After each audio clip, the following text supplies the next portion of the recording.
శివరాత్రి వస్తుంది, పాట పాడదామా, వ్లాగ్ చేద్దామా?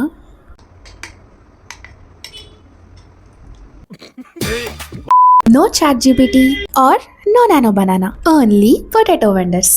ఒక అకేషన్ వస్తుంది అంటే బ్రెయిన్లో చాలా థాట్స్ ఉంటాయి. అది చేసేద్దాం, ఇది చేసేద్దాం అనుకుంటాం, కానీ టైంకి ఏది అవ్వదు. అప్పుడు అనిపించింది, మనం తొందరపడిపోయి టెన్షన్ పడిపోయి ఏదో ఒక అవుట్పుట్ ఇచ్చేసేయడం కాదు ముఖ్యం. శివరాత్రి రోజు పెయింటింగ్ వేస్తేనే భక్తి ఉన్నట్ట, లేకపోతే లేనట్టు కాదు కదా. Let it go. పనిని హార్డ్ చేసుకునే బదులు టైంకి వదిలేస్తే రిజల్ట్ మనం అనుకునే దానికన్నా చాలా బ్యూటిఫుల్గా ఉంటుంది. ఇది నా సిచ్యువేషన్ ఒకటే కాదు, అందరి లైఫ్ అంతే. Just start the work and give it some time. Result ఆటోమేటిక్గా అదే సెట్ అవుతుంది. Trust the process and of course him. మనమున్న ఈ బిజీ లైఫ్లో వర్క్ స్ట్రెస్తో ప్రతి ఒక్కరికి కావాల్సింది ఒక్కటే, ఒక షోల్డర్. ప్రశాంతంగా అన్ని టెన్షన్స్ మర్చిపోవడానికి. ఈ పెయింటింగ్ ద్వారా నేను అదే చూపించాలనుకున్నాను. పెయింట్ వేస్తూ వేస్తూ నా శివరాత్రి జాగరం కూడా అయిపోయింది.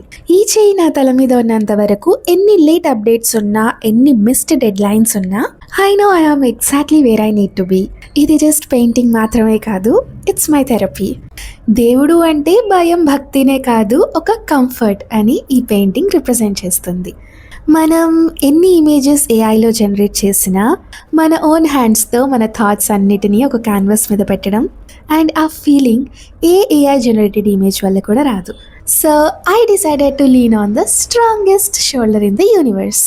అండ్ ట్రస్ట్ మీ, ఈ shoulder is way better than any expensive therapy.